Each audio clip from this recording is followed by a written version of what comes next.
अस्सलाम वालेकुम स्टूडेंट्स। आज हम स्टार्ट करेंगे FSc mathematics second year chapter number 3 integration की है ये चैप्टर और एक्सरसाइज है इसकी 3.3। क्वेश्चन नंबर 8 है फर्स्ट पार्ट। उसमें जो हमें फंक्शन दिया गया इंटीग्रेट करने के लिए वो है dx over under root x square minus a square. ये एक लंबा क्वेश्चन है थोड़ा सा और इसको हमने सॉल्व करना है सब्स्टिट्यूशन मेथड से। और इसका जो आंसर आएगा वो हमें ज़बानी भी याद रखना है क्योंकि वो एक फार्मूला है जो कि आगे यूज़ होता है मुख्तलिफ जगहों पर। इसके अंदर हमें सब्स्टिट्यूट करना है। जो सबसे पहले वो है हम वैल्यू लेते हैं एक्स को सब्स्टिट्यूट कर देते हैं ए सीकेंड थीटा की।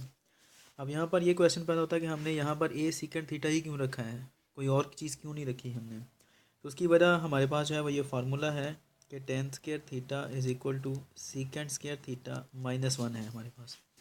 अब यहाँ पर जो ट्रिग्नोमेट्रिक आइडेंटिटी है उसके साथ प्लस साइन आ रहा है और जो कांस्टेंट है कांस्टेंट हमारे पास वन है यहाँ पे उसके साथ माइनस साइन आ रहा है। यहाँ पर कांस्टेंट वेरिएबल हो सकता है, यहाँ पर एक ही बजाय 2 का स्केयर हो सकता है, 3 का स्केयर हो सकता है, 4 का स्केयर हो सकता है। अब यहाँ पर देखो कांस्टेंट का स्केयर है, हम यहाँ पर अगर स्केयर रख भी लें तो कोई फ़र्क नहीं होता 1 का स्केयर जो है। तो एक्स स्केयर जो वेरिएबल है उसके साथ प्लस साइन है। इस तरह यहाँ पर जो ट्रिग्नोमेट्रिक आइडेंटिटी है ये वेरिएबल है थीटा, इसके साथ हमारे पास प्लस साइन आ रहा है। इनके अलावा हमारे पास जो भी बेसिक आइडेंटिटीज़ हैं ट्रिग्नोमेट्री की, जैसे कि साइन स्केयर थीटा आता है हमारे पास, वो किसके इक्वल है 1 माइनस कॉस स्केयर थीटा के, या और भी ले लें। उन सब में क्या होता है कि जो वेरिएबल होता है ट्रिग्नोमेट्रिक आइडेंटिटी होती है उसके साथ माइनस साइन आता है और वेरिएबल जो कांस्टेंट है 1 उसके साथ प्लस साइन आ रहा है। इसकी वजह से, इस माइनस साइन की वजह से या प्लस साइन की वजह से आप कह सकते हैं हम जो यहाँ पर सब्स्टिट्यूशन है वो ए सीकेंड थीटा करते हैं, क्योंकि यहाँ पर जो वेरिएबल एक्स है उसके साथ प्लस साइन है। और जब हम इसको सब्स्टिट्यूट करेंगे तो हमारे पास इजीली इसका फार्मूला बन जाएगा, कंप्लीट हो जाएगा और हम इसको सॉल्व कर सकेंगे। इसलिए हम यहाँ पर रखते हैं। और दूसरा ए की वजह कि ए हम क्यों रखते हैं यहाँ पर, क्योंकि यहाँ पर वेरिएबल ए आ रहा है। यहाँ पर ये बेसिकली जब सब्स्टिट्यूट करते हैं तो वो ये होता है x is equal to constant into secant theta. Constant यहाँ पर बेशक 2 आए, 3 आए, 4 आए, वो हमने यहाँ पर रख देना है। यहाँ पर चूँकि ए आ रहा है इसलिए हम यहाँ पर ए सीकेंड थीटा रख देते हैं। अब वही इसको डिफ्रेंशिएट करना है ताकि हम यहाँ पर डी एक्स की वैल्यू ले सकें। तो d x over d theta with respect to theta करना है क्योंकि वेरिएबल अब थीटा है हमारे पास। ए सीकेंड थीटा इसकी जो वैल्यू आती है जब इसको डिफ्रेंशिएट करते हैं तो आता है a secant theta tan theta आता है। वेरिएबल हमने एक तरफ का लेना है थीटा और एक्स वेरिएबल एक तरफ का लेना है, तो ये आता है d x is equal to a secant theta tan theta d theta आता है हमारे पास।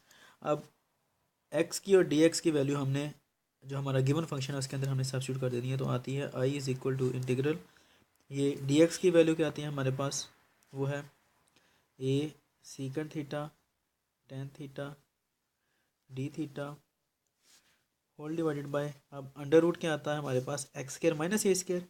एक्स की वैल्यू होती है ए सीकेंड थीटा, तो हम यहाँ पर रख देते हैं ए सीकेंड थीटा का स्केयर, वेरिएबल का स्केयर था, एक्स का स्केयर मतलब ए सीकेंड थीटा का स्केयर यहाँ से, और माइनस ए स्केयर। अब जब इसको हम ओपन करते हैं a secant theta tan theta d theta whole divided by, तो ये हमारे पास आता है ए स्केयर और secant square theta minus a square. अब इस टर्म में से और इस टर्म में से हम ए को कांस्टेंट कर लेते हैं, कॉमन कर लेते हैं, तो आता है a secant theta tan theta d theta over under root a square common कर लिया, पीछे क्या बचता है secant square theta minus one बचता है हमारे पास। ठीक है, अब यहाँ पर ये देखें अगर हम यहाँ पर ये इसकी बजाय साइन थीटा रख देते तो ये 1 माइनस कॉस थीटा हम कहाँ से लेके आते हैं, उसके लिए हमारे पास माइनस आना था यहाँ पे, और अंडर रूट के अंदर जब माइनस आ जाएगा तो वो इमेजिनरी हो जाएगा, तो इसलिए वो बहुत ज़्यादा कॉम्प्लिकेटेड क्वेश्चन हो जाता है। तो इसलिए हम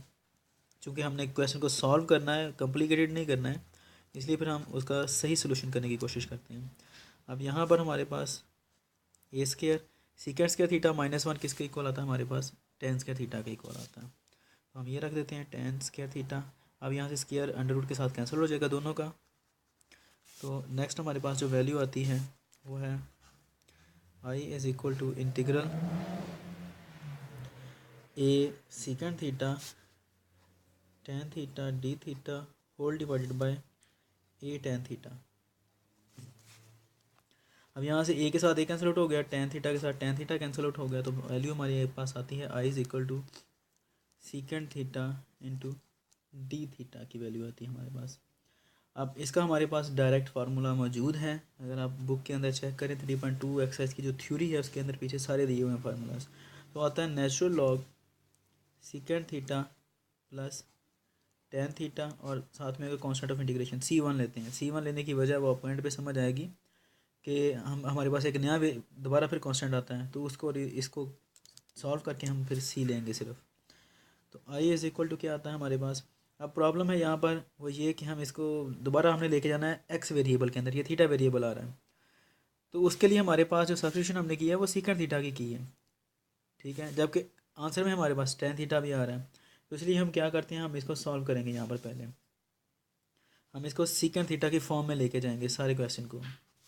अब टेन थीटा किसके इक्वल आता है हमारे पास, वो है square root of secant square theta -1। अब ये स्क्वायर रूट कहाँ से आता है ये भी मैं आपको बताता हूँ कि ये होती है वैल्यू हमारे पास tan square theta is equal to secant square theta -1 होता है। यहाँ पर चूँकि सिर्फ टेन आ रहा है, स्क्वायर नहीं आ रहा उसका, तो हम क्या करते हैं इसका स्क्वायर रूट ले लेते हैं बोथ साइड। इसका भी ले लिया और इसका भी ले लिया, ये तो स्क्वायर रूट कैंसिल आउट हो गया, तो टेन थीटा जो आता है वो किसके इक्वल बचता है, under root secant square theta -1 के इक्वल बचता है। तो ये वैल्यू हम यहाँ पर रख देते हैं। अब ये भी सीकेंट थीटा में, ये भी सीकेंट थीटा में। अब हम इसको ईजिली सॉल्व कर सकते हैं कि सीकेंट थीटा की वैल्यू क्या है हमारे पास, जो हमने यहाँ पर रखी थी x is equal to a secant theta है, तो हम यहाँ पे ले सकते हैं x over a is equal to secant theta. तो सीकेंट थीटा क्या आ गया, x ओवर ए, ये वैल्यू सब्स्टिट्यूट कर देते हैं, x ओवर ए आ गया सीकेंट थीटा की जगह पर, प्लस नेक्स्ट क्या है हमारे पास, अगेन सीकेंट थीटा है लेकिन यहाँ पर स्क्वायर आ रहा है, तो x ओवर ए आएगा तो उसका स्क्वायर भी आएगा, x स्क्वायर ओवर ए स्क्वायर और -1 और साथ में C1, ये मॉडुलस है पूरे का। I is equal to natural log x over a, इसको हमने मज़ीद सॉल्व करना है। ये आंसर हमारा आ गया है लेकिन ये सिंप्लीफाइड आंसर नहीं है, हमने इसको सिंप्लीफाई करना है कम्प्लीटली। तो यहाँ पर क्या आ रहा है, बटा आ रहा है और ये -1 है। तो जब भी फ्रैक्शन आए साथ में टर्म्स के अंदर प्लस माइनस आए, तो उसको सॉल्व करने का सिर्फ एक तरीका है पूरे मैथ के अंदर, और वो होता है कि हम उसका LCM ले लेते हैं, और वो ये आएगा a square cancel out, x square बच गया, माइनस ए स्क्वायर को जब ए से मल्टीप्लाई करेंगे तो ये स्क्वायर आ जाएगा, प्लस C1। तो अगेन जो वैल्यू आती है वो है x ओवर ए प्लस ये स्क्वायर का अंडर रूट कैंसिल आउट हो जाएगा इसके साथ, लेकिन जो न्यूमरेटर में है वो वैसे ही रहेगा, डिनोमिनेटर का कैंसिल आउट होता है, x square minus a square over A plus C1 आ गया। अब यहाँ पर हमारे पास दो टर्म्स आ गई हैं, अगेन दरमियान में आ रहा है प्लस साइन, ठीक है। तो जैसे मैंने पहले बताया था कि जब दो टर्म्स आ जाती हैं हमारे पास फ्रैक्शनल और साथ में इनमें प्लस या माइनस आना है, तो उसके लिए हम LCM लेते हैं। तो यहाँ पर फिर LCM ले लिया, ए से cancel out, x plus x square minus a square आ गया, प्लस C1। अब हमने लॉग के फार्मूलाज पढ़े हैं कि लॉग के साथ अगर क्वेश्चन आए, क्वेश्चन फार्मूला है इसका, तो हम लेट्स सपोज मैं लिख देता हूँ यहाँ पे नेचुरल लॉग ए ओवर बी आए तो ये इक्वल होता है नेचुरल लॉग ए माइनस नेचुरल लॉग बी के। तो हमने यहाँ पर भी यही तरीका इख्तियार करना है, ये इसको समझ ले एक टर्म है और ये वाली यही दूसरी टर्म है, तो हम क्या करेंगे इनको अलग अलग कर देंगे माइनस साइन के साथ। अच्छा, तो ये हमारे पास है। नेक्स्ट स्टेप जो हम करेंगे वो क्या है, जैसे मैंने पहले बताया था कि नेचुरल लॉग ए माइनस नेचुरल लॉग बी, यानी कि नेचुरल लॉग हमारे पास आएगा जो न्यूमरेटर है माइनस डिनोमिनेटर आएगा, x plus x square minus a square और माइनस ये जो डिनोमिनेटर आ रहा है इसको लेता करते हैं नेचुरल लॉग ए और प्लस C1। अब आपको पता चल गया होगा कि मैंने C1 जो था वो क्यों लिया था, तो ये है कि ये वाला और ये अगेन कांस्टेंट है, नेचुरल लॉग ए कांस्टेंट आएगा और ये भी कांस्टेंट है, इन दोनों को लेकर हम एक नया कांस्टेंट इंट्रोड्यूस करवाते हैं यहाँ पर, और वो क्या है उसको हम C कर लेते हैं फिर सिर्फ सिंप्लीफाइड करने के लिए, प्लस C लिख दिया हमने उसको, ठीक है।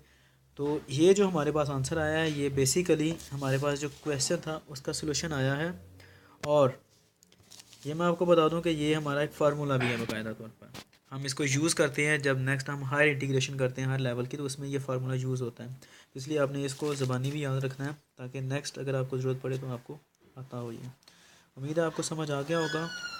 अब चलो नेक्स्ट क्वेश्चन में आपसे मिलते हैं। अल्लाह हाफिज़।